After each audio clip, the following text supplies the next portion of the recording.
तो चलिए आइए अब हम लोग हिंदी सब्जेक्ट का एक और चैप्टर पढ़ते हैं जिसका नाम है दो कलाकार। मन्नू भंडारी जी ने इसे लिखा है। ठीक है, सबसे पहले हम लोग ये जो कहानी है हमारा दो कलाकार, उसका समरी सार पढ़ेंगे। ठीक है, वो मैं आपको बताऊंगा। उसके बाद पूरा चैप्टर मैं आपके लिए पढ़ूंगा। ठीक है, आपको करना क्या है, वीडियो को सिर्फ 2 बार सुन लेना है, बस पूरा का पूरा चैप्टर आपको याद हो जाएगा। ठीक है, आइए स्टार्ट करते हैं। दो कलाकार कहानी का सार, मन्नू भंडारी जी द्वारा लिखित। मन्नू भंडारी की दो कलाकार नामक कहानी में दो सहेलियां चित्रा और अरुणा एक हॉस्टल में रहती हैं।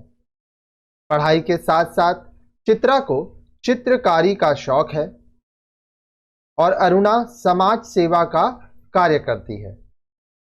चित्रा द्वारा बनाए गए एक चित्र को देखकर अरुणा बोली, यह किसका चित्र बनाया है? मैं नहीं समझ पा रही हूं कि धरती पर 84 लाख योनियों में से यह किस जीव का चित्र है। अरुणा की बात सुनकर चित्रा ने कहा, तेरी बेवकूफी का आई बड़ी प्रतीक वाली। अरे जनाब, यह चित्र दुनिया के कंफ्यूजन का प्रतीक है। अरुणा मुंह धोने बाहर जाती है। जब लौटती है तो उसके दरवाजे पर 3-4 बच्चे खड़े हैं। अरुणा को देखते ही बोले, दीदी सब बच्चे आ गए हैं, चलिए। चित्रा बच्चों को देखकर अरुणा से कहती है, क्या ये बंदर पाल रखे हैं तूने? एक दिन तेरी पाठशाला का भी चित्र बनाना पड़ेगा जिसमें दिखाया जाएगा कि हमारी एक सहेली सफाई कर्मी, चपरासियों और दाइयों के बच्चों को पढ़ाकर अपने को बहुत बड़ी पंडित और समाज सेविका समझती है। फुलिया दाई का बच्चा बीमार हो जाता है और अरुणा देर रात तक वहीं उस बच्चे के पास बैठी रहती है। चित्रा ने मेस से अरुणा के लिए खाना लाकर रख दिया और जब अरुणा हॉस्टल में लौटी तो चित्रा ने पूछा, बड़ी देर से लौटी हो, क्या हुआ सनी? अरुणा ने ठंडी सांस भरकर कहा, वह बच्चा नहीं बचा चित्रा। अरुणा गहरे दुख में डूब गई। चित्रा ने अरुणा को बताया कि मनोज की चिट्ठी आई है। दोनों सहेलियों में कला और जीवन को लेकर लंबी लंबी बहस होती है। चित्रा बोली कि अगर तूने 10-20 बच्चे पढ़ा दिए तो क्या देश से निरक्षरता मिट जाएगी? जब तक समाज का ढांचा नहीं बदलता तब तक कुछ होने वाला नहीं है, और अगर समाज बदल गया तो तेरे और मेरे कुछ भी करने की जरूरत नहीं होगी, सब अपने आप ठीक हो जाएगा। 3 दिन से मूसलाधार वर्षा होने के कारण बाढ़ आ गई थी। अखबारों में छपती खबरों से पता चलता रहा कि पीड़ितों की दशा बिगड़ती जा रही है। अरुणा ने बाढ़ पीड़ितों की सहायता के लिए चंदा इकट्ठा करना प्रारंभ कर दिया। अरुणा अपने प्रिंसिपल से अनुमति लेकर स्वयंसेवकों के दल के साथ बाढ़ पीड़ितों की सहायता के लिए चली गई। अरुणा लौटी तो चित्रा ने बाढ़ के 3 चित्र बनाकर रखे थे। लगता था कि चित्रा जैसे बाढ़ को अपनी आंखों से देखकर आ रही हो। चित्रा ने अपने घर पर जाने के लिए तैयारी कर ली। चित्रा अपने सभी साथियों से मिलने निकल पड़ी। चित्रा की शाम 5 बजे की गाड़ी है और चित्रा का अभी तक किसी को पता नहीं कि वह कहाँ है। तभी हड़बड़ाती हुई चित्रा ने प्रवेश किया और कहा कि बाहर गर्ग स्टोर के सामने एक भिखारिन बैठा करती थी, वह मर गई और उसके दोनों बच्चे उसके सूखे शरीर के साथ चिपक कर रो रहे थे। मैंने उस दृश्य को देखकर एक रफ सा स्केच बना दिया। 4:30 बजे चित्रा अपना सामान लेकर हॉस्टल के फाटक पर आ गई क्योंकि उसे घर जाना था, लेकिन अरुणा नहीं आई। स्टेशन पर बाकी साथियों ने चित्रा को रुमाल हिलाकर विदाई दी, मगर अरुणा वहां भी नहीं पहुंची। चित्रा विदेश चली गई। वहां उसके चित्रों की प्रदर्शनी हुई, समाचार पत्रों में चर्चा हुई और भिखारिन की मौत वाला चित्र प्रतियोगिता में प्रथम आया। 3 साल बाद चित्रा प्रशंसा और सम्मान के साथ भारत लौटी। दिल्ली में उसके चित्रों की प्रदर्शनी लगाई गई। लोग प्रशंसा कर रहे थे और उसी भीड़ में चित्रा की भेंट अचानक अरुणा से हो गई, जो चित्र प्रदर्शनी देखने आई थी। अरुणा को देखकर चित्रा उससे लिपट गई और बोली, आज अरुणा चित्रों को देखने आई है। अरुणा के साथ 2 बच्चे भी थे। चित्रा ने पूछा, ये बच्चे? अरुणा बोली, मेरे हैं। अरुणा बच्चों से बोली, बच्चे के सिर पर हाथ फेरा, मगर चित्रा हैरान थी कि इतनी जल्दी बच्चे इतने बड़े कैसे हो गए। चित्रा की प्रदर्शनी दिखाते हुए उसी भिखारिन का तस्वीर के सामने रुककर चित्रा बोली, यह वह चित्र है जिससे मुझे इतनी प्रसिद्धि और सम्मान मिला है। बच्चों ने पूछा, मौसी, बच्चे क्यों रो रहे हैं? चित्रा बोली, इनकी मां मर गई है इसलिए। चित्रा ने अरुणा से पूछा, अरुणा सच सच बताओ, ये बच्चे किसके हैं? तभी अरुणा ने भिखारिन के चित्र पर उंगली रखकर कहा, यही बच्चे हैं। बात सुनकर चित्रा हतप्रभ रह गई और अपने को बहुत छोटा कलाकार मानने लगी। ठीक है, ये तो समरी रहा। आइए पूरा चैप्टर पढ़ते हैं, क्योंकि जब आप एग्जाम में आंसर लिखेंगे तो आपको थोड़ा डिटेल में लिखना होगा। ठीक है, तो आइए स्टार्ट करते हैं। 2 कलाकार मन्नू भंडारी द्वारा रचित। आइए हम देखते हैं कि लोगों के जीवन में अपनी प्राथमिकताएं होती हैं। कोई व्यक्ति किसी बात को प्राथमिकता देता है तो कोई किसी और बात को। प्राथमिकता मतलब क्या होता है? प्रायोरिटी। सबका अपना अपना होता है। ठीक है, हर व्यक्ति अपना समय किसी न किसी चीज पे लगाता है, पर इन प्राथमिकताओं के बीच जब कभी किसी को एक को चुनना पड़ता है तो हम महत्व की अधिकता की दृष्टि से इन विचार पर विचार करते हैं।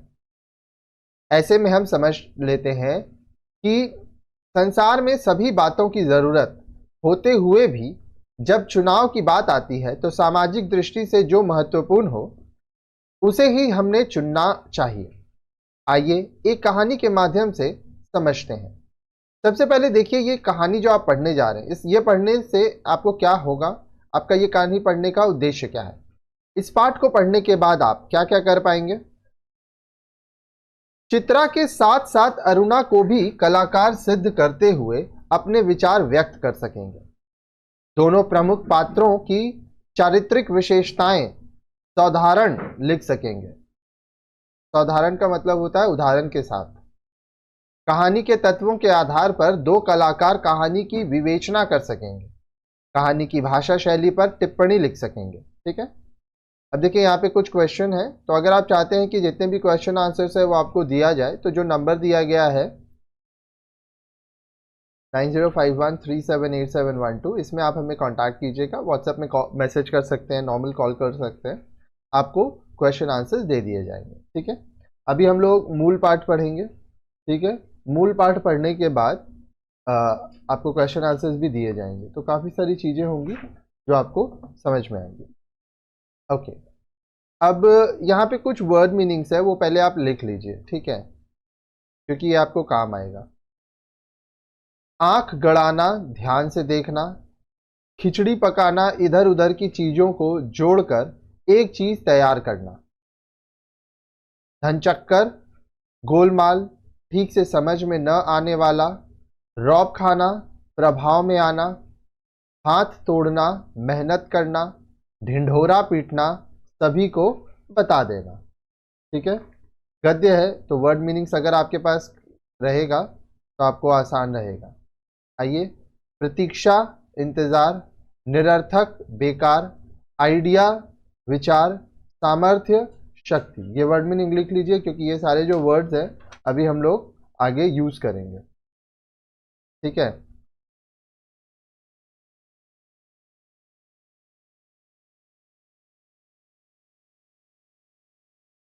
लोहा मानना, मन से बात को स्वीकार करना, सम्मान करना।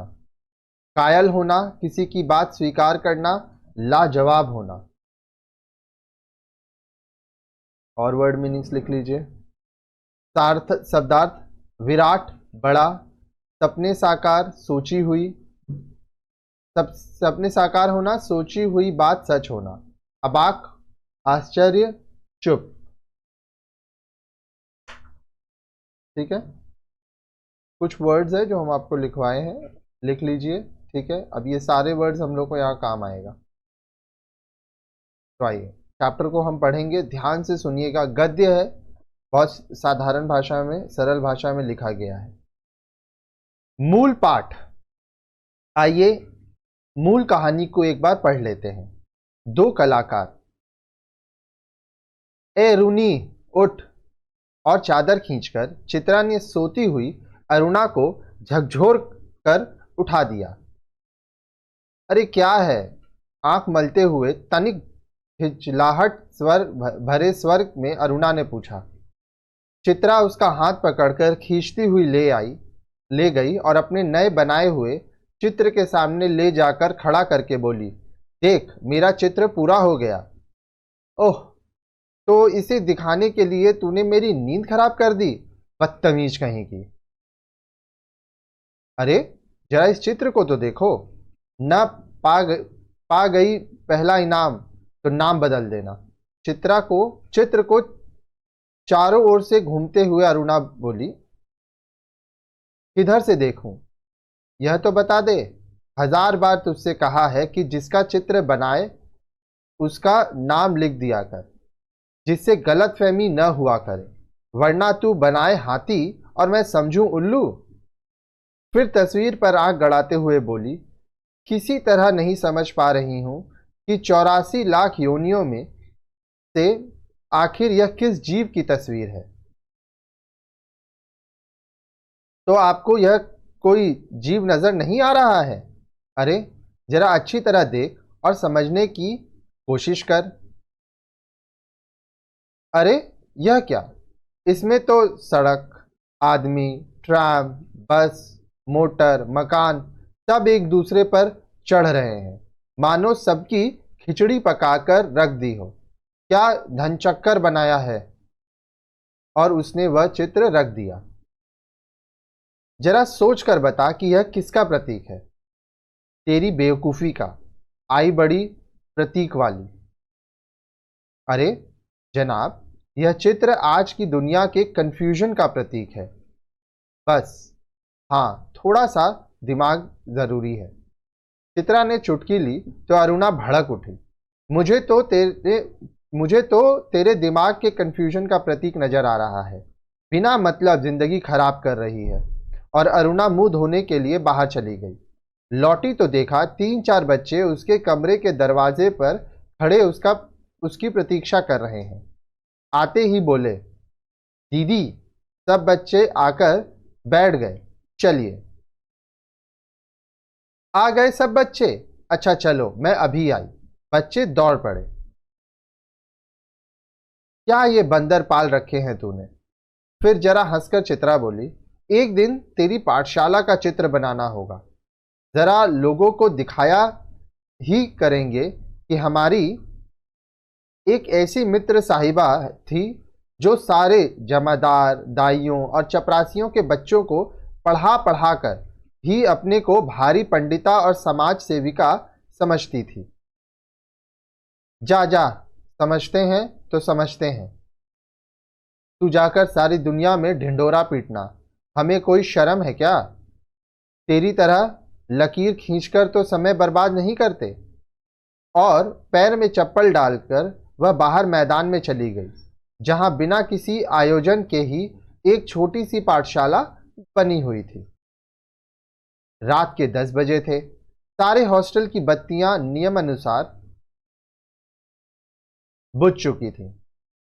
ऊपर के एक तल्ले पर अंधेरे में ही खुसुर फुसुर चल रही थी। रविवार के दिन तो यों ही छुट्टी का मूड रहता है। दूसरे दिन में काफी नींद ली जाती थी, तो 10 बजे लड़कियों को किसी तरह भी नींद नहीं आती थी। तभी हॉस्टल के फाटक में जलती हुई टॉर्च लिए कोई घुसा। अपने कमरे की खिड़की में से झांकते हुए सविता ने कहा, हाट तो हॉस्टल में बस अरुणा ही के हैं। रात 9 बजे लौटो, 10 बजे लौटो, कोई बंधन नहीं है। हम लोग तो 10 के बाद बत्ती भी नहीं जला सकते। लौट आई अरुणा दी? आज सवेरे से ही वे बड़ी परेशान थी। फुलिया दाई का बच्चा बड़ा बीमार था। दोपहर से वे उसकी यहाँ ही बैठी थी। पता नहीं क्या हुआ बेचारे का। शीला ने ठंडी सांस भरते हुए कहा, तू बड़ी भक्त है अरुणा दीदी की। उनके जैसे गुण अपना ले तो तेरी भी भक्त हो जाऊंगी। मैं कहती हूँ उन्हें यही सब करना है तो कहीं और रहें। हॉस्टल में रहकर यह जो नवाबी चलाती हैं तो हमसे बर्दाश्त नहीं होती। सारी लड़कियां डरती हैं तो कुछ नहीं कहती नहीं, पर प्रिंसिपल और वार्डन तब रौब खाती हैं इनका। तभी तो सब प्रकार की छूट दे रखी है। तू भी जिस दिन हाथ तोड़कर दूसरों के लिए यों परिश्रम करने लग जाएगी ना, उस दिन तेरे भी सब लोग रौब खाने लगेंगे। पर तुम्हें तो सजने संवरने से ही फुर्सत नहीं मिलती। दूसरों के लिए क्या खाक काम करेगी। अच्छा अच्छा चल, अपना लेक्चर अपने पास रख। अरुणा अपने कमरे में घुसी तो बहुत ही धीरे से, जिससे चित्रा की नींद खराब न हो जाए। पर चित्रा जग रही थी। दोपहर से अरुणा बिन खाए पिए बाहर थी। उसे नींद कैसे आती भला। मेस से उसका खाना लाकर मेज पर ढककर रख दिया था। अरुणा के आते ही वह उठ बैठी और पूछा, बड़ी देर लग गई, क्या हुआ रूनी। वह बच्चा नहीं बचा चित्रा, किसी तरह उसे नहीं बचा सके और उसका स्वर किसी गहरे दुख में डूब गया। चित्रा ने माचिस लेकर लैंप जलाया और स्टोव जलाने लगी, खाना गर्म करने लगी। तभी अरुणा ने कहा, रहने दे चित्रा, मैं खाऊंगी नहीं, मुझे जरा भी भूख नहीं है। और उसकी आंखें फिर छलछला आईं। बहुत ही स्नेह से अरुणा की पीठ थपथपाते हुए चित्रा ने कहा, जो होना था सो हो गया, अब भूखे रहने से क्या होगा, थोड़ा थोड़ा खा ले। नहीं चित्रा, अब रहने दे, बस तू लैंप बुझा दे। उसके बाद 2-3 दिन तक अरुणा बहुत ही उदास रही, लेकिन समय के साथ साथ वह गम भी जाता रहा और सब काम ज्यों का त्यों चलने लगा। 4 बजते ही कॉलेज की लड़कियां लौट आईं, पर अरुणा नहीं लौटी। चित्रा चाय के लिए उसकी प्रतीक्षा कर रही थी। पता नहीं कहाँ कहाँ अटक जाती है, बस इसके पीछे बैठे रहा करो। अरे क्यों बड़बड़ कर रही है। लो मैं आ गई, चल बना चाय। तेरे मनोज की चिट्ठी आई है, कहा तूने तो पढ़ ही ली होगी फाड़कर। चल हट, ऐसी बोर चिट्ठियां पढ़ने का फालतू समय किसके पास है। तुम्हारी चिट्ठियों में रहता ही क्या है जो कोई पढ़े। बड़े बड़े आदर्श की बातें, मानो खत ना हुआ लेक्चर हुआ। अच्छा अच्छा, तू लिखा करना रस भरी चिट्ठियां, हमें तो बस वह सब आता नहीं। वह लिफाफा फाड़कर पत्र पढ़ने लगी। जब उसका पत्र समाप्त हो गया तो चित्रा बोली, आज पिताजी का भी पत्र आया है। लिखा है जैसे ही यहाँ का कोर्स समाप्त हो जाए मैं विदेश जा सकती हूँ। मैं तो जानती थी पिताजी कभी मना नहीं करेंगे। हाँ भाई, धनी पिता की इकलौती बिटिया ठहरी, तेरी इच्छा कभी टाली जा सकती है। पर सच कहती हूँ, मुझे तू सारी कला इतनी निरर्थक लगती है, इतनी बेमतलब लगती है कि बता नहीं सकती। किस काम की ऐसी कला जो आदमी को आदमी न रहने दे। तो तू मुझे आदमी नहीं समझती क्यों।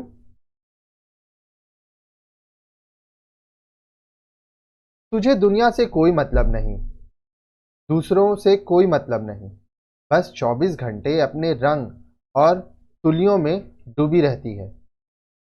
दुनिया में बड़ी से बड़ी घटना घट जाए, पर यदि उसमें तेरे चित्र का के लिए कोई आइडिया नहीं तो तेरे लिए वह घटना कोई महत्व नहीं रखती।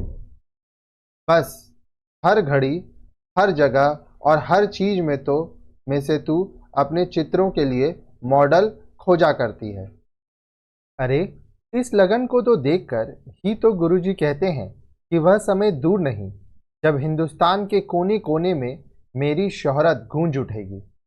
अमृता शेरगिल की तरह मेरी भी नाम गूंज उठे, बस यही तमन्ना है। कागज पर इन निर्जीव चित्रों को बनाने की बजाय दो चार की जिंदगी क्यों नहीं बना देती? तेरे पास सामर्थ्य है, साधन है। वह काम तो तेरे और मनोज के लिए छोड़ दिया है।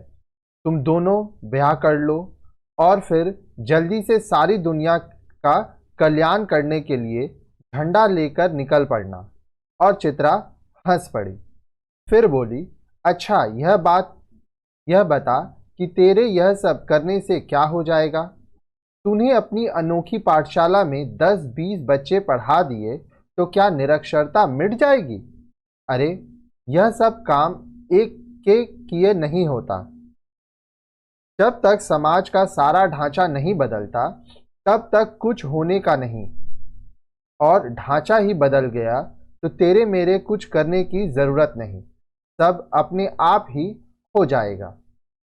फिर दोनों में कला और जीवन को लेकर लंबी लंबी बहसें होती और चित्रा अंत में कान पर हाथ धरकर उठ जाती। अच्छा अच्छा, बंद कर ये लेक्चरबाजी, वो कहीं की। यह पिछले 5 वर्षों से इसी प्रकार चल रहा था। हर 10-20 दिन बाद दोनों में अपने अपने उद्देश्य को लेकर, अपनी अपनी दिनचर्या को लेकर एक गर्मा गर्म बहस हो ही जाती।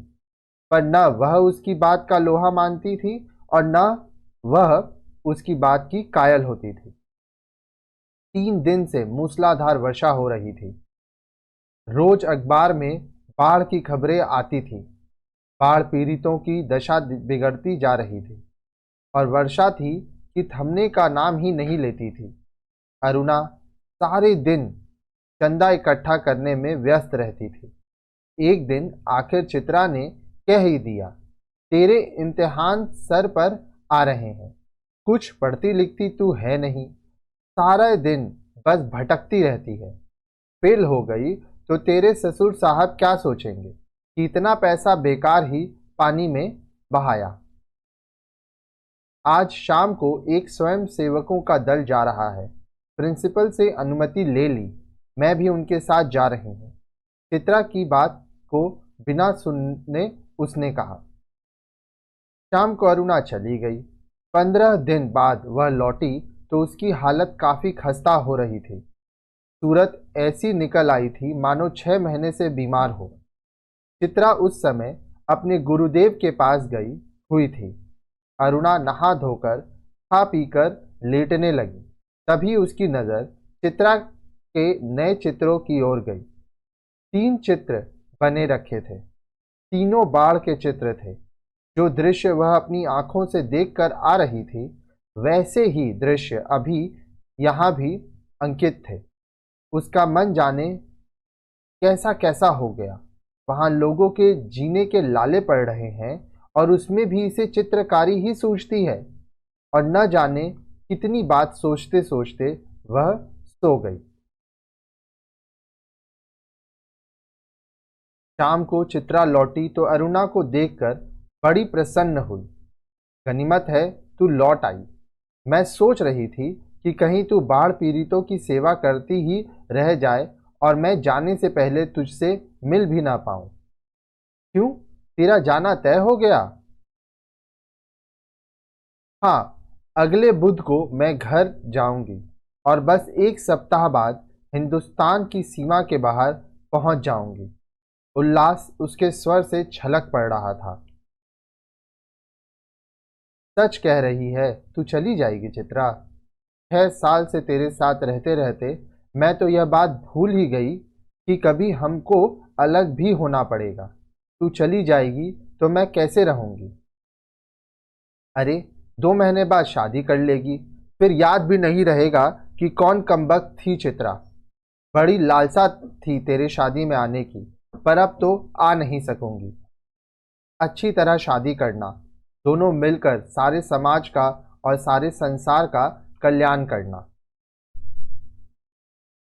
पर अरुणा के कानों में उसकी कोई भी बात नहीं पड़ रही थी। चित्रा के साथ बिताए हुए पिछले 6 सालों के चित्र उसकी आंखों के सामने घूम रहे थे और वह उन्हीं में खोई बैठी रही। क्या सोचने लगी रूनी?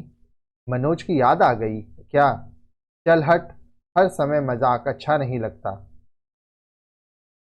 उस दिन रात में भी अरुणा अपने और चित्रा के बारे में ही सोच रही थी।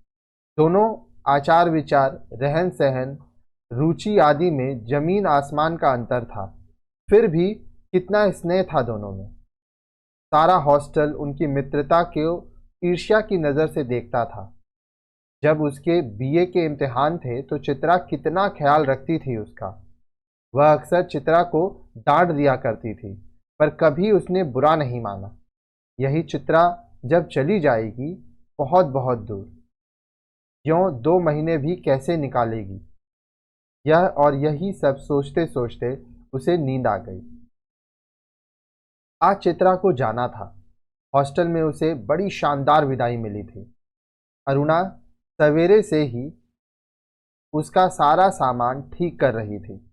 एक एक करके चित्रा सबसे मिल आई, फिर गुरुजी के घर तक की तरु चल पड़ी। 3 बज गए, पर वह लौटी नहीं। अरुणा उसका सारा काम समाप्त करके उसकी राह देख रही थी। और भी कई लड़कियां वहां जमा थीं। कुछ बार बार आकर पूछ जाती थी, चित्रा लौटी या नहीं। 5 बजे की गाड़ी से वह जाने वाली है। अरुणा ने सोचा वह खुद जाकर देख आए कि आखिर बात क्या हो गई। तभी हड़बड़ाती से चित्रा ने प्रवेश किया। बड़ी देर हो गई ना? अरे क्या करूं, बस कुछ ऐसा हो गया कि रुकना ही पड़ा। आखिर क्या हो गया ऐसा जो रुकना ही पड़ा? सुने तो। 2-3 कंठ एक साथ बोले। गर्ग स्टोर के सामने पड़े पेड़ के नीचे अक्सर एक भिखारिन बैठी रहा करती थी ना। लौटी तो देखा कि वह वहीं मरी पड़ी है और उसके दोनों बच्चे सूखे शरीर से चिपक कर बुरी तरह रो रहे हैं। जाने क्या था उसके उस सारे दृश्य में कि मैं अपने को रोक नहीं सकी। उसका एक रफ सा स्केच बना ही डाला। बस इसी में इतनी देर हो गई। चर्चा इस पर चल पड़ी, कैसे मर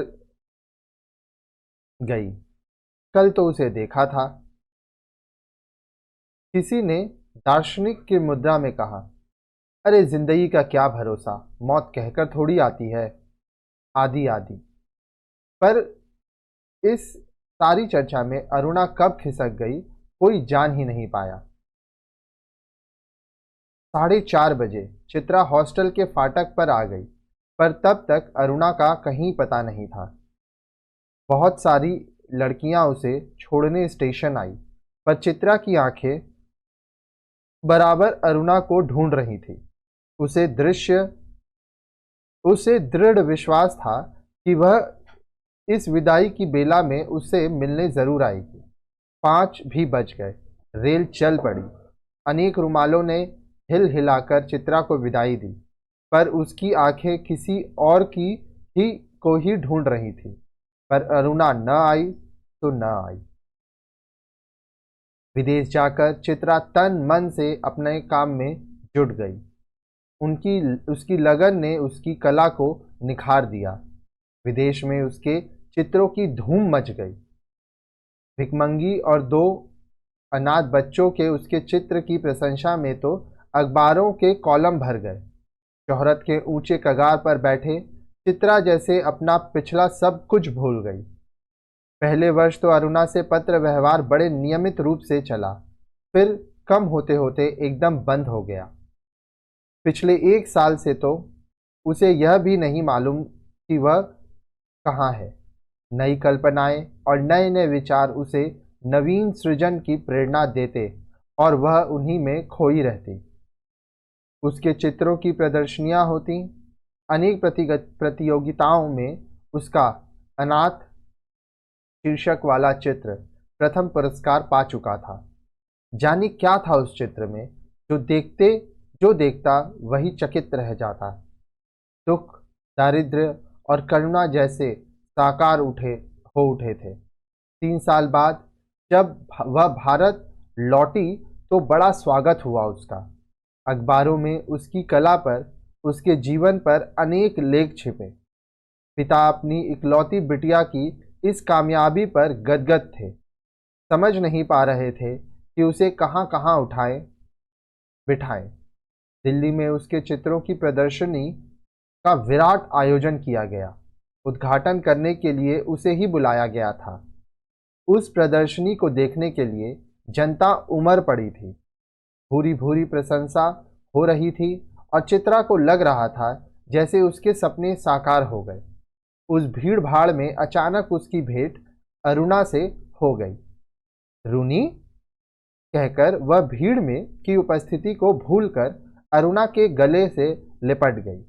तुझे कब से चित्र देखने का शौक हो गया रूनी? चित्रों को नहीं, चित्रा को देखने आई थी। तू तो एकदम भूल ही गई। अरे ये बच्चे किसके हैं? दो प्यारे से बच्चे अरुणा से सटे खड़े थे। लड़के की उम्र 10 साल की होगी तो लड़की की कोई 8। मेरे बच्चे हैं और किसके? ये तुम्हारी चित्रा मासी है। नमस्ते करो अपनी मासी को, अरुणा ने आदेश दिया।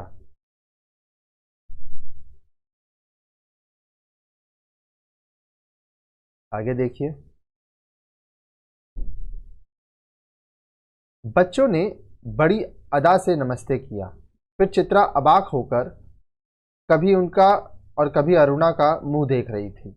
वह सारी बात की तुक नहीं मिला पा रही थी। तभी अरुणा ने टोका, कैसी मौसी है, प्यार तो कर। और चित्रा ने दोनों के सिर पर हाथ फेरा। प्यार का जरा सा साहस पाकर लड़की चित्रा की गोदी में जाग चढ़ी। अरुणा ने कहा, तुम्हारी यह मासी बहुत अच्छी तस्वीरें बनाती है। ये सारी तस्वीरें इन्हीं की बनाई हुई हैं। सच? आश्चर्य से बच्ची बोल पड़ी। तब तो मासी तुम ज़रूर ड्राइंग में फर्स्ट आती होगी। मैं भी अपनी क्लास में फर्स्ट आती हूँ। तुम हमारे घर आओगी तो अपनी कॉपी दिखाऊंगी। बच्ची के स्वर के मुकाबले की भावना थी। चित्रा और अरुणा इस बात पर हंस पड़ी। आप हमें सब तस्वीरें दिखाइए मासी, समझा समझा कर, बच्चे ने फरमाइश की। चित्रा समझाती हुई तस्वीरें दिखाने लगी। घूमते घूमते वे उसी भिखारिन वाले तस्वीर के सामने आ पहुंचे। चित्रा ने कहा, यही वह तस्वीर है रूनी जिसने मुझे इतनी प्रसिद्धि दी।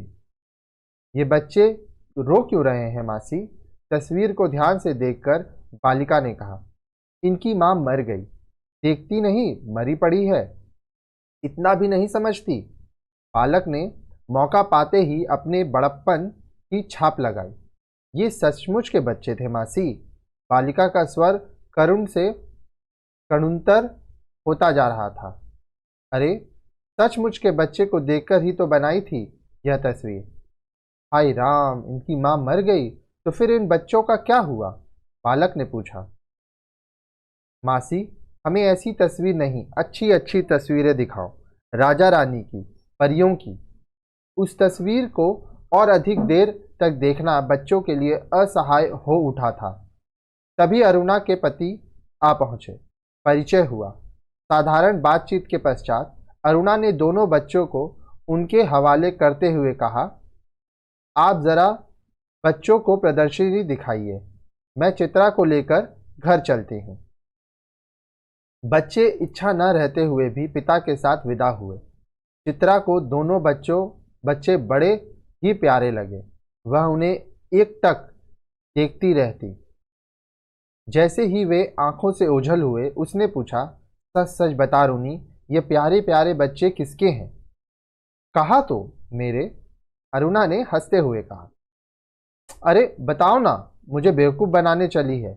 एक क्षण रुककर अरुणा ने कहा, बता दूं। और फिर उस भिखारिन वाले चित्र के दोनों बच्चों पर उंगली रखकर बोली, ये ही वे दोनों बच्चे हैं। क्या? विस्मय से चित्रा की आंखें फैली की फैली रह गई। क्या सोच रही है चित्रा? कुछ नहीं, मैं सोच रही थी कि, पर शब्द शायद उसके विचारों में ही रह गए। ठीक है, हम लोग समरी पढ़ लिए, चैप्टर भी पढ़ लिए, अभी भी ये चैप्टर खत्म नहीं हुआ है। ठीक है, अब हम लोग आगे पढ़ेंगे। ध्यान से जब हम लोग हिंदी पढ़ते हैं तो हम लोग को एक बार सब पढ़ लेना होता है। ठीक है, क्योंकि कहानी है, जितना अच्छे से सुनेंगे उतने अच्छे से आंसर्स अटेम्प्ट कर पाएंगे। आइए आइए समझे कथा के प्रमुख चरण। ठीक है, यह तो आप जान ही गए हैं। चित्रा और अरुणा दो सखियां हॉस्टल में एक साथ रहती थीं। उनके व्यवहार और आदतों में अंतर होते हुए भी दोनों घनिष्ठ मित्र थीं। एक दूसरे के सुख दुख का ध्यान रखती थीं। आगे कहानी कुछ इस प्रकार आगे बढ़ती है। अरुणा का विवाह मनोज से निश्चित हो चुका है। चित्रा धनी पिता की इकलौती पुत्री है। अरुणा एक समाज सेविका है। चित्रा एक चित्रकार, प्रसिद्धि पाने की उत्सुक, जिसे गुरुजी का प्रोत्साहन प्राप्त है। अखबारों से पता चलता है कि लगातार मूसलाधार बारिश से बाढ़ आ गई है। बाढ़ पीड़ितों की हालत बिगड़ चुकी है। अरुणा शिविर में जाती है और बाढ़ पीड़ितों की सेवा करती है। चित्रा उन पर आधारित चित्र बनाती है। गर्ग स्टोर पर भिखारिन की मृत्यु हो जाती है। चित्रा उस मरी हुई भिखारिन और उसके बच्चों का चित्र बनाती है और फिर चली जाती है। भिखारिन वाले चित्र पर चित्रा को विशिष्ट पुरस्कार मिलता है। चित्रा विदेश से वापस आती है और भव्य प्रदर्शनी का आयोजन करती है, जिसमें उसे अपूर्व प्रसिद्धि मिलती है। प्रदर्शनी में अरुणा का चित्रा से मिलना होता है। अरुणा के साथ दो बच्चे को देखकर चित्रा अबाक रह जाती है। चित्रा को पता चलता है कि अरुणा के साथ आए दोनों बच्चे उसी भिखारिन के हैं जिसका चित्र उसने बनाया था। वह खुद को अरुणा के सामने बहुत छोटा महसूस करती है। आइए अब देखिए, कहानी पढ़ने का एक तरीका होता है। ठीक है, तो आइए देखते हैं कहानी कैसे पढ़ें। आपने अनेक कहानियां पढ़ी होंगी। आपको अनुभव हुआ होगा कि कहानी मनोरंजन का साधन होने के साथ ही साथ किसी जीवन मूल्य की तरफ भी संकेत करती हैं। दादा दादी अथवा बड़ों द्वारा बच्चों को सुनाई जाने वाली कहानियों में से दोनों गुण भरपूर पाए जाते हैं। कहानी राजा रानी और काल्पनिक परियों से लेकर पौराणिक, वैज्ञानिक, ऐतिहासिक, सामाजिक आदि किसी भी विषय से जुड़ी हो सकती है। यह जीवन की किसी छोटी बड़ी घटना पर आधारित होती है।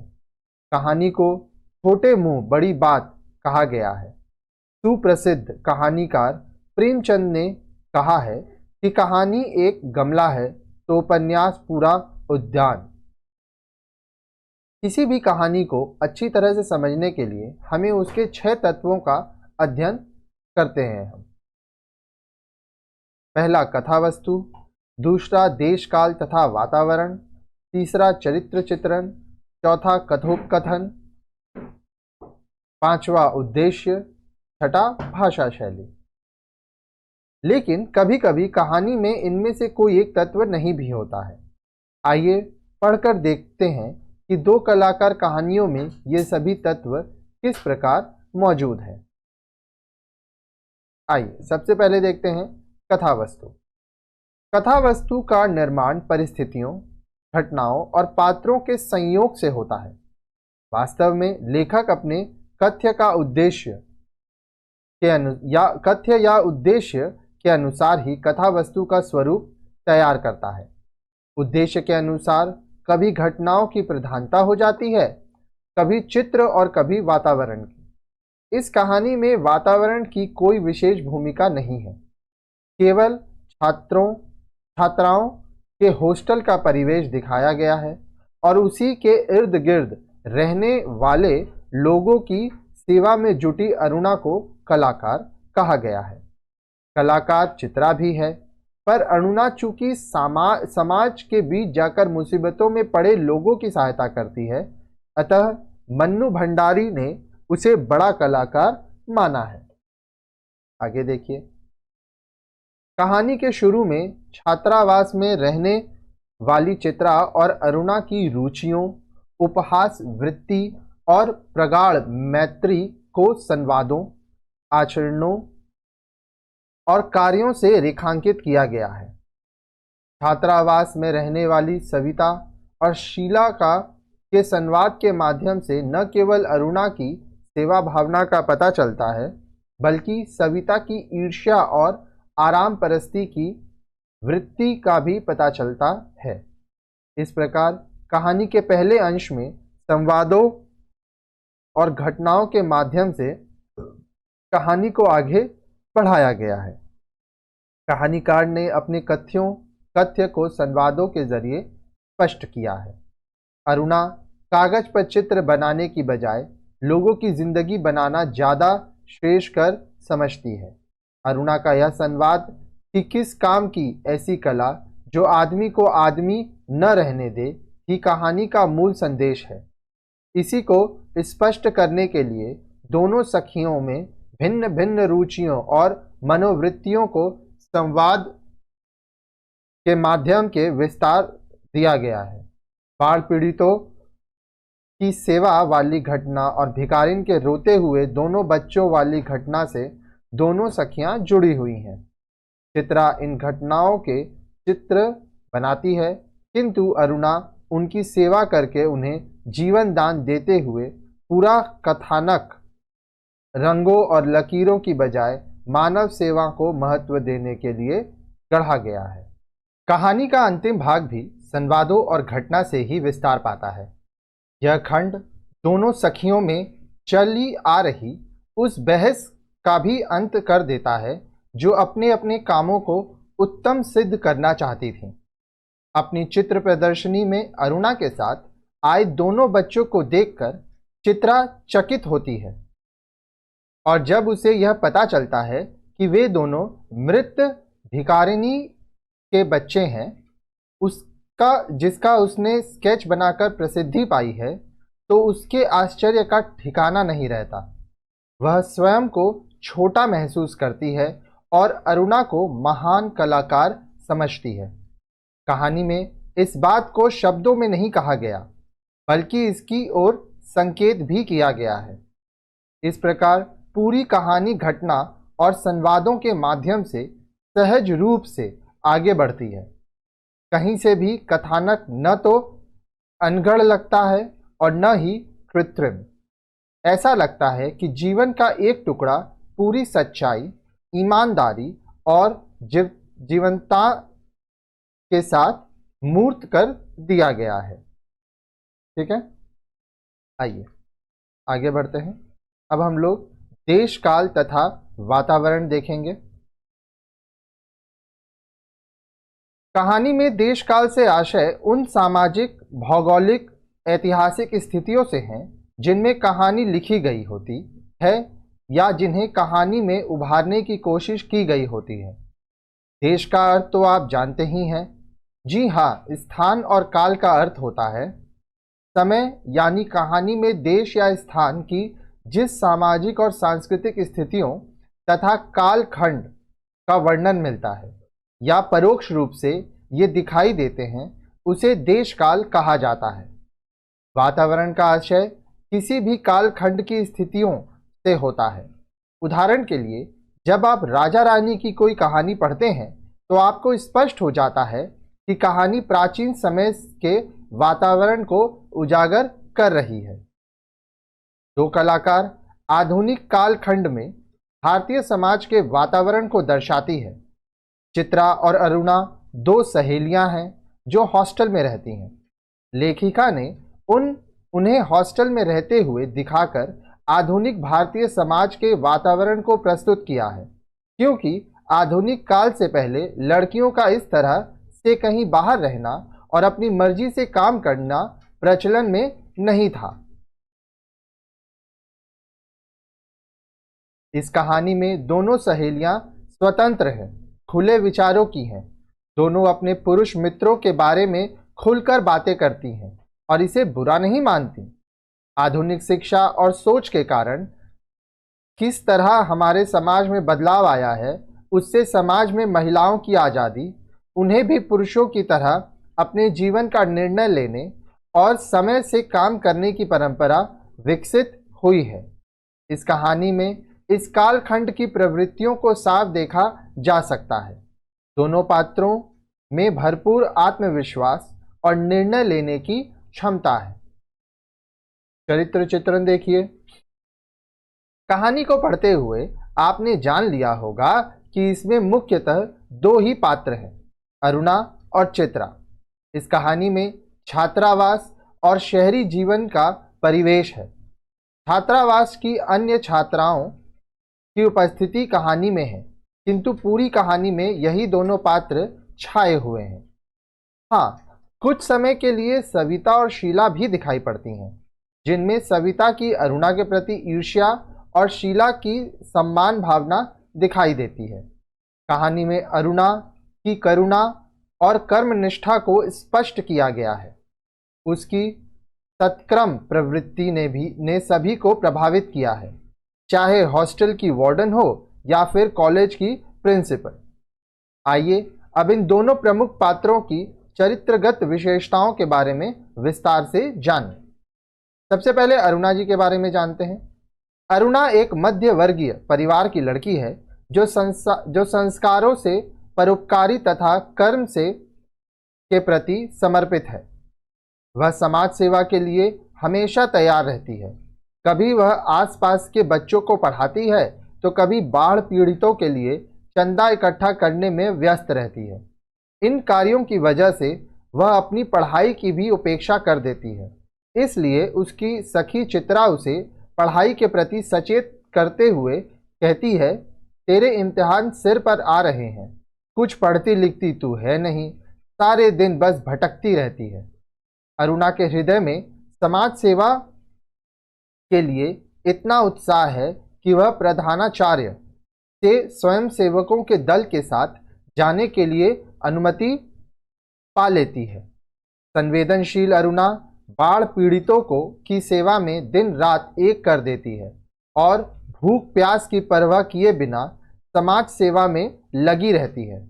परिणाम यह होता है कि मात्र 15 दिन में ही वह ऐसी लगती है मानो 6 महीने से बीमार हो। दरअसल अरुणा के स्वभाव में रोगियों, दुखियों के लिए अपार प्रेम है।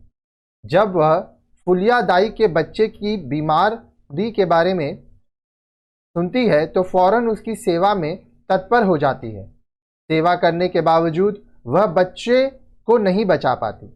इस घटना से वह इतनी दुखी होती है कि दिन भर भूखे रहने के बाद भी वापस हॉस्टल लौटने पर भोजन नहीं करती। वह इतनी करुणावान है कि चित्रा जब इस संबंध में उससे कुछ पूछती है तो वह उत्तर तक नहीं दे पाती और उसकी आंखें छलछला जाती हैं, वह रोने लगती है। बच्चे की मृत्यु के दुख से अरुणा इतनी व्यथित हो उठती है कि वह कई दिनों तक उदास रहती है और आखिर चित्रा को कहना ही पड़ता है, जो होना था हो गया, अब भूखे रहने से क्या होगा, थोड़ा बहुत खा ले।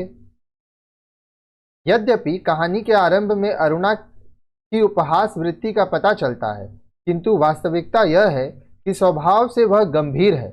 इसलिए चित्रा के यह कहने पर कि क्या सोचने लगी रूनी, मनोज की याद आ गई क्या, वह उसे झिड़कते हुए कहती है कि हर समय का मजाक अच्छा नहीं लगता। जीवन के उपयोगी और रंजक पक्षों में से अरुणा को उपयोगी पक्ष ही बेहतर लगता है। वह सकर्मकता को यानी लोगों के दुख दर्द को हर लेने में ही जीवन की सार्थकता समझती है। वह चित्रा से कहती है, कागज पर निर्जीव चित्रों को बनाने की बजाय 2-4 की जिंदगी क्यों नहीं बना देती, तेरे पास सामर्थ्य भी है और साधन भी। किस काम की ऐसी कला जो आदमी को आदमी न रहने दे। वह कला और जीवन को लेकर कई बार चित्रा से बहस करती दिखाई देती है। अरुणा न केवल समाज सेविका है बल्कि अपने संबंधों के प्रति भी पूर्णतः जागरूक है। वह अपनी सखी चित्रा का बराबर ध्यान रखती है। जब वह चित्रा के विदेश जाने की बात सुनती है तो उसके साथ बिताए 6 वर्षों के चित्र उसकी आंखों के सामने घूमने लगते हैं।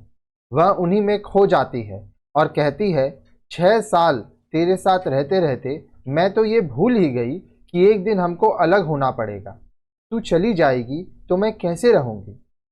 विदेश गमन के समय चित्रा तो अन्य छात्राओं से मिलने चली जाती है, किंतु अरुणा उसका सारा सामान तैयार करती है। जब चित्रा गुरुजी के पास से वापस नहीं लौटती तो उसे बेचैनी होती है और उसे देखने जाने के लिए तत्पर हो उठती है। अरुणा के हृदय में दूसरों के लिए इतना दर्द है कि वह हर परिस्थिति में उसकी सहायता करना चाहती है। गर्ग स्टोर के सामने वाले पेड़ के नीचे बैठने वाली भिखारिन की घटना सुनते ही वह अपनी सखियों को छोड़ उसे देखने चली जाती है। वहां भिखारिन के बच्चों को संभालने में वह इतनी तल्लीन हो जाती है कि अपनी प्रिय सखी को विदा करने के लिए स्टेशन पर भी नहीं जा पाती। वह भिखारिन के रोते चीखते दोनों बच्चों को संभालती है और उन्हें अपने पास रखकर भरण पोषण करके नया जीवन देती है। अरुणा के इस प्रेम भाव से चित्रा भी चकित रह जाती है।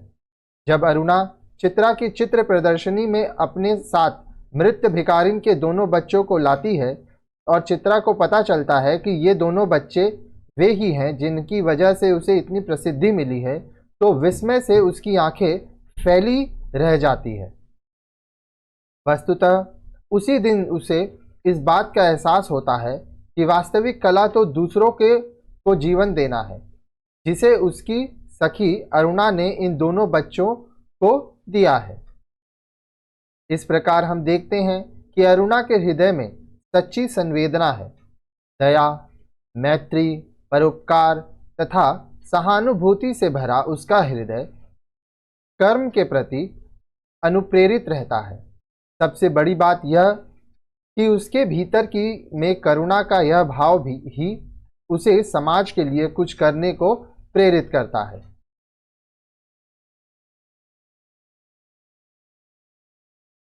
आइए आगे देखते हैं। चित्रा का चरित्र चित्रण देखिए, ये सब एग्जाम में पूछता है, ठीक है, तो ये सब ध्यान से पढ़िएगा, क्योंकि अगर ये आपको रहेगा पता अच्छे से तो अच्छे नंबर से आप एग्जाम में पास हो पाएंगे। चित्रा धनी पिता की इकलौती संतान है। वह चित्रकला की छात्रा है और महत्वाकांक्षी है। कोई भी चित्र जब पूरा हो जाता है तो उसे दिखाने के लिए उत्साहित होती है, इसलिए वह सोती हुई अरुणा को उठाकर अपना नया चित्र दिखाती है।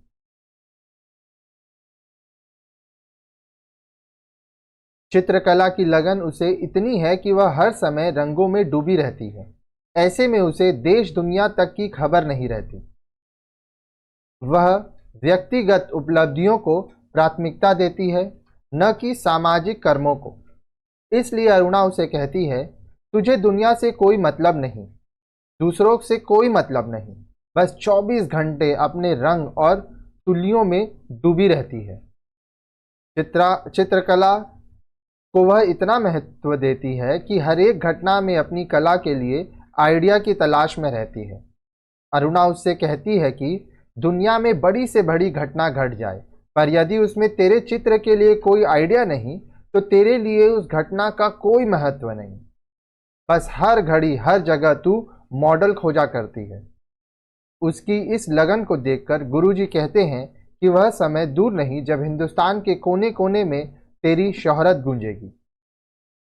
इस कला के लिए वह अपनी सखी अरुणा से बहस भी करती है और समाज सेवा से कला को बेहतर मानती है। कला की साधना से ही वह देश विदेश में ख्याति प्राप्त करती है, अखबार की सुर्खियों में होती है। उसके चित्रों की प्रदर्शनी चर्चा का विषय बनती है। वह प्रथम पुरस्कार जीतती है और सम्मान पाती है। कला में लगन के साथ साथ चित्रा विनोदी स्वभाव की छात्रा है, इसलिए अपने हॉस्टल में वह इतनी लोकप्रिय है कि रेलवे स्टेशन पर अनेक छात्राएं उसे विदा करने आती हैं। हॉस्टल में उसकी विदाई समारोह का आयोजन किया जाता है और गुरुजी के पास से लौटने में देरी होने पर सभी छात्राओं को उसकी चिंता रहती है। चित्रा अपने मैत्री संबंधों का सदा ही ध्यान रखती है। वह अरुणा के फुलिया दाई के घर से लौटने पर खाना गर्म करने के लिए उठती है और अरुणा को खाना खिलाने का प्रयास करती है। वह बहुत स्नेह से अरुणा की पीठ थपथपाते हुए कहती है, जो होना था सो हो गया, अब भूखे रहने से क्या होगा, थोड़ा बहुत खा ले। कॉलेज से लौटते ही वह अरुणा के लिए चाय बनाती है, उसकी चिट्ठियों का ध्यान रखती है और यहाँ तक कि जब अरुणा बाढ़ पीड़ितों के लिए चंदा इकट्ठा करने का काम करती है तो वह चिंतित हो जाती है। वो कहती है कि तेरे इम्तिहान सिर पर आ रहे हैं, कुछ पढ़ती लिखती तू है नहीं, सारा दिन बस भटकती रहती है, फेल हो गई तो तेरे ससुर साहब क्या सोचेंगे। इस प्रकार हम देखते हैं कि चित्रा जहां एक और कला के प्रति समर्पित है, वही अपनी मैत्री के प्रति निष्ठा से सबका दिल भी जीतती है। आइए आगे देखते हैं। कथोपकथन अथवा संवाद योजना। हम बात कर चुके हैं कि कहानी में संवाद योजना भी एक महत्वपूर्ण तत्व होता है। क्या आप बता सकते हैं कि संवाद किसे कहते हैं? फिल्में तो आप सभी देखते हैं, नाटक भी खेलते व देखते होंगे। उसमें पात्र आपस में बातचीत करते हैं, उसे क्या कहते हैं? संवाद या डायलॉग। कहानी में भी जब पात्र आपस में बातचीत करते हैं तो उसे संवाद कहा जाता है। प्रस्तुत कहानी दो कलाकार संवादात्मक शैली में लिखी गई है। इस कहानी का आरंभ ही संवाद से हुआ है, जो पाठक के भीतर जिज्ञासा एवं कौतूहल जगाता है। छोटे छोटे संवादों के माध्यम से कहानी को विकसित किया गया है। कहानी जहां हास उपहास से आरंभ होती है, वहीं इसका अंत अत्यंत कारुणिक है। अंतिम घटना दो कलाकारों में से एक को कहीं अधिक उदास बना देती है। पूरी कहानी में आम बोलचाल के छोटे छोटे संवाद है। मन्नू भंडारी की इस कहानी की दूसरी विशेषता है आत्मीयता। अरुणा और चित्रा के इन संवादों से उनके आत्मीय व्यवहार को दिखाएं। देखिए, ए रुनी उठ, अरे क्या है, देख मेरा चित्र पूरा हो गया। ओह, तो दिखाने के लिए तूने मेरी नींद खराब कर दी, बदतमीज कहीं की। चित्रा को घुमाते हुए अरुणा बोली, किधर से देखूं? चित्र को घुमाते हुए अरुणा बोली, किधर से देखूं यह तो बता दे। 1000 बार कहा है, जिसका चित्र बनाए उसका नाम लिख दिया कर, जिससे गलतफहमी न हुआ करे, वरना तू बनाए हाथी और हम समझे उल्लू। जरा सोच कर बता, यह किसका प्रतीक है? तेरी बेवकूफी का। उक्त अंश में ऐसा आत्मिक व्यवहार है कि कहानी कहानी न लगकर जीवन का सच्चा प्रतिबिंब लगती है। दोनों सहेलियों के संवादों में उपहास, छेड़छाड़ और एक दूसरे के लिए बेचैनी साफ दिखाई देती है। साथ ही कहानी का विकास पात्रों का विनोदी स्वभाव और उनकी खींच, ईर्ष्या तथा दूसरों के प्रति दृष्टिकोण का संवादों के जरिए ही पता चलता है। आइए पढ़ते हैं कहानी का उद्देश्य। आप जानते हैं, हर रचना का कोई ना कोई उद्देश्य होता है। लेखक इस रचना के माध्यम से कोई ना कोई संदेश देना चाहता है। कहानीकार मन्नू भंडारी द्वारा लिखित इस कहानी का उद्देश्य समाज सेवा को कला का दर्जा देना है और कला को सकर्मकता से जोड़ना है। यानी कहानीकार की नज़र में वही कलाकार बड़ा है जो निष्क्रिय होकर कला में ही न डूबा रहे, बल्कि समाज के ज़रूरतमंदों की सहायता करे। साथ ही वह व्यक्ति सच्चा कलाकार है जो इन ज़रूरतमंदों की सहायता करता है। जानते हैं ऐसा क्यों है? जी हाँ, सच्ची कला हमें संवेदनशील और करुणावान बनाती है, जिसके कारण ही सामाजिक कार्यों के लिए प्रेरित होते हैं। अतः इस कहानी में चित्रों की अपेक्षा समाज सेवा में कला की सच्ची संवेदना है। दूसरों की पीड़ा से अनुप्रेरित होने के कारण समाज सेवा चित्रकला से अधिक उपयोगी है। इस उद्देश्य की पूर्ति के लिए कहानीकार ने ऐसी स्थितियों और घटनाओं का चयन किया है जिसमें दोनों ही पक्ष हिस्सा लेते हैं और अपने अपने कार्यों को श्रेष्ठ होने का दावा करते हैं। कहानी के आरंभ में चित्रा कुछ लकीरें खींचकर दुनिया के श्रम को उजागर करती है, तो अरुणा हॉस्टल के इर्द गिर्द रहने वाले बच्चों को पढ़ाकर और फुलिया दाई के बीमार बच्चे की सेवा करके सामाजिक कार्यों में संलग्न रहती है। इसी तरह एक बाढ़ पीड़ितों के काल्पनिक चित्र तैयार करती है, तो दूसरी उनके लिए चंदा इकट्ठा कर शिविर में जाती है और लोगों को जीवन दान देने के पुण्य कार्य में जुटी हुई है। तीसरे खंड में चित्रा एक भिखारिन के बच्चों का स्केच बनाती है और अरुणा भिखारिन की मृत्यु के बाद उनके दोनों बच्चों को पालती पोसती है। कहानी का यह एक ऐसा बिंदु है जिस पर आज की परिस्थितियों में विचार करने की ज़रूरत है। आजकल कुछ ऐसी घटनाएं हो रही हैं जिनसे कहानी के इस बिंदु को जोड़ा जा सकता है। आप लगभग प्रतिदिन कुछ दुर्घटनाओं के बारे में सुनते हैं, उन दुर्घटनाओं के वीडियो भी देखते हैं। कभी कभी यह भी सुनते हैं कि लोग इन दुर्घटनाओं को रोक सकते थे या रोकने की कोशिश कर सकते थे, पर वे इनके वीडियो बना रहे थे। क्या यह वही स्थिति नहीं है जिसका संबंध चित्रा से है? चित्रा मृत भिखारिन और उसके रोते हुए बच्चों को अपने चित्र की सामग्री मात्र समझती है। इस चित्र के माध्यम से वह धन और यश की प्राप्ति करती है। उसकी प्राथमिकताएं अरुणा की प्राथमिकताओं से भिन्न एवं व्यक्तिगत लाभ से प्रेरित है। निश्चित रूप से हम पाठकों के लिए इन दोनों में से अरुणा अधिक प्रेरक पात्र है।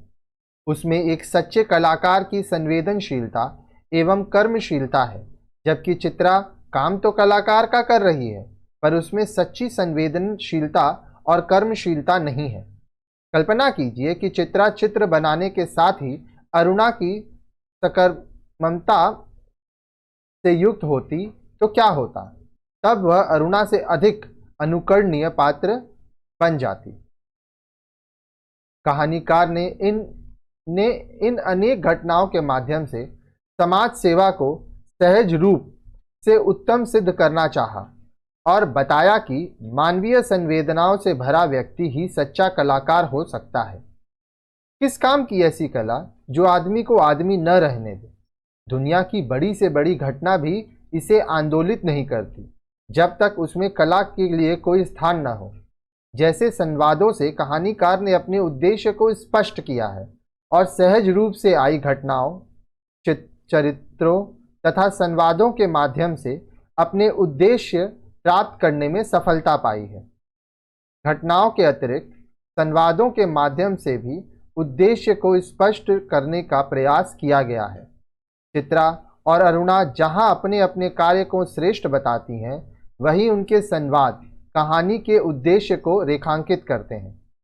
चित्रा जहां बच्चों को पढ़ाने और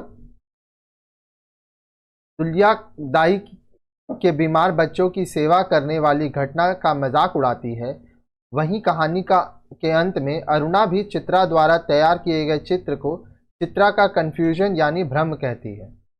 अरुणा का यह संवाद कि किस काम की ऐसी कला जो आदमी को आदमी न रहने दे, कहानी के उद्देश्य को स्पष्ट करता है। इन निर्जीव चित्रों की बजाय दो चार की जिंदगी क्यों नहीं बना देती? जैसे संवाद भी उद्देश्य को स्पष्ट करने में सहायक हैं। इस प्रकार संवादों के माध्यम से भी लेखिका ने कहानी के उद्देश्य को स्पष्ट करने का प्रयास किया है। अब देखिए यहाँ पे आप पाठगत प्रश्न देख रहे हैं। अगर आप चाहते हैं कि ये क्वेश्चन आंसर सारे आपको नोट्स दिए जाएं तो हमारा जो नंबर है इसमें आप हमें कॉल कर सकते हैं, व्हाट्सएप में मैसेज कर सकते हैं। ठीक है, मैं नंबर आपको वापस बता देता हूँ, 9051378712। ठीक है, इसमें आप कांटेक्ट कीजिएगा। हिंदी के साथ साथ हमारे पास और भी बहुत सारे सब्जेक्ट के क्लासेस हैं, ठीक है, तो वो भी आपको दिए जाएंगे। आइए भाषा शैली देखते हैं। मन्नू भंडारी नई कहानी के दौर की कथाकार हैं। इस दौर में कहानी की भाषा में एक गुणात्मक परिवर्तन आया है। इसकी सबसे बड़ी विशेषता है बोलचाल की भाषा। मन्नू भंडारी की इस कहानी की भाषा में उक्त सभी गुण दिखाई देते हैं। हाँ, परिवेश और पात्र के अनुसार भाषा बदलती रहती है। बोलचाल की भाषा का नमूना देखिए। क्यों बड़बड़ कर रही है? ले मैं आ गई, चल बना चाय। तेरे मनोज की चिट्ठी आई है। तूने तो पढ़ ही ली होगी फाड़कर, चल हट। नहीं चित्रा, अब रहने दे, बस तू लैंप बुझा दे। कहानी की भाषा में कहीं भी ऐसा नहीं लगता कि वह जबरदस्ती ठूसी गई है। भाषा सब जगह सरलता, सहजता और बोलचाल के गुण के लिए हुए हैं। इसके लिए आपने देखा होगा कि वाक्य छोटे हैं तथा तद्भव और देशज शब्दावली के साथ साथ बोलचाल की अंग्रेजी और उर्दू के शब्दों का भी प्रयोग हुआ है।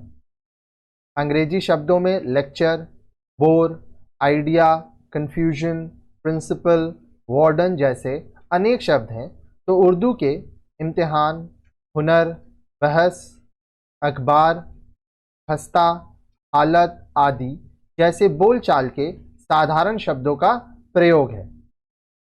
पूरी कहानी में ऐसा कहीं नहीं है कि वाक्य भारी और बोझिल हो या संवाद लंबे चौड़े दार्शनिकता से भरे हों। संवाद छोटे, चुस्त और प्रिय है। देखिए मासी, तुम जरूर ड्राइंग में फर्स्ट आती होगी। तुम भी अपनी क्लास में फर्स्ट आती हो। तुम हमारे घर आओगी तो अपनी कॉपी दिखाऊंगा। ये बच्चे क्यों रो रहे हैं मासी? उनकी माँ मर गई। देखती नहीं, मरी पड़ी है। ये सचमुच के बच्चे थे मासी। अरे सचमुच के बच्चे को देखकर ही तो बनाई थी यह तस्वीर। मन्नू जी की अपनी विशेषता है कि वे कहानी की स्थिति के अनुसार भाषा व्यवहार का पूरा ध्यान रखती हैं। ठीक है,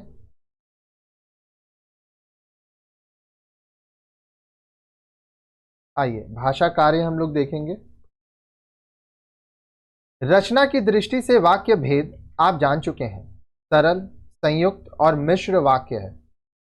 आइए अब कार्य की दृष्टि से वाक्य भेद समझ लें। नीचे दिए गए वाक्यों को पढ़िए। चित्रा ने सोती हुई अरुणा को उठाया। ए रुनी उठ। अरे क्या है, आ गए सब बच्चे। तेरी तरह लकीर खींचकर समय बर्बाद नहीं करते। अमृता शेरगिल की तरह मेरी भी नाम गूंज उठे।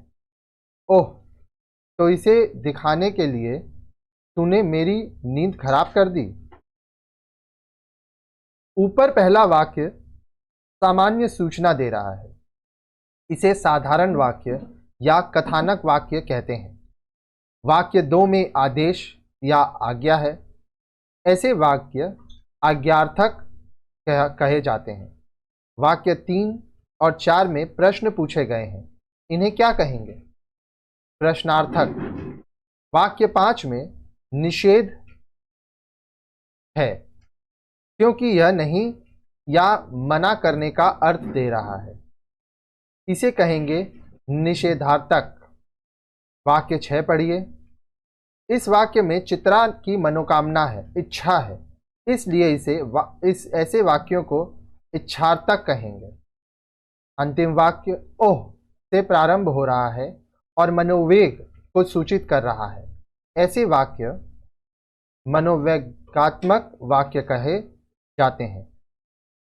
इस पाठ से ऐसे वाक्यों के और भी उदाहरण आप ढूंढ सकते हैं।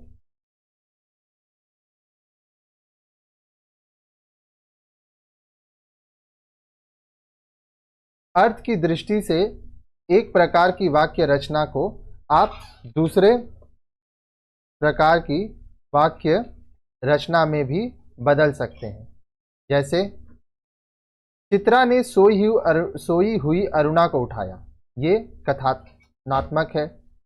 चित्रा ने सोई हुई अरुणा को नहीं उठाया, ये निषेधार्थक है। क्या चित्रा ने सोई हुई अरुणा को उठाया? यहाँ पे प्रश्न पूछा जा रहा है, तो ये प्रश्नार्थक है। चित्रा सोई हुई अरुणा को उठाओ, ये आज्ञा दिया जा रहा है, तो आज्ञार्थक है। सोई हुई अरुणा उठे, ये इच्छा है, तो इच्छार्थक है। काश अरुणा उठती, ये मनोवैज्ञात्मक है। ठीक है। आमतौर पर निषेधार्थक वाक्यों में न, नहीं, मत, ना, निपोत, निपाते का प्रयोग होता है, किंतु हिंदी में इनके बिना भी निषेधार्थक वाक्य बनाए जाते हैं।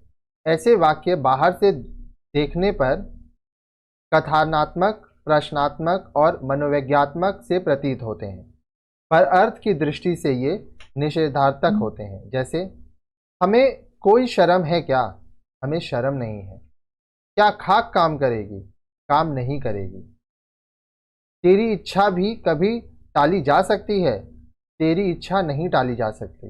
ये पहला वाक्य का ये यहाँ पे जो दिया गया है ये मतलब है। मौत कहकर थोड़ी ही आती है, मौत कहकर नहीं आती। अरे जिंदगी का क्या भरोसा? इसका अर्थ है जिंदगी का भरोसा नहीं है। ठीक है,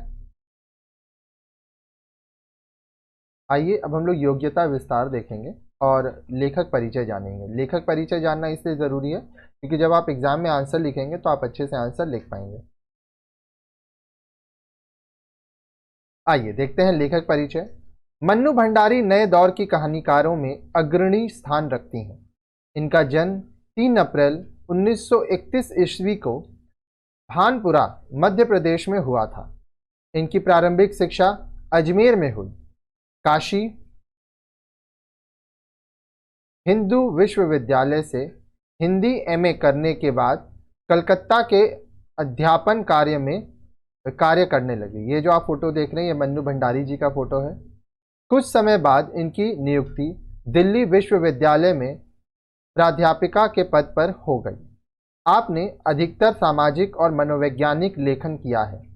आपके प्रमुख कहानी संग्रह है मैं हार गई, एक प्लेट सैलाब, 3 निगाहों की एक तस्वीर,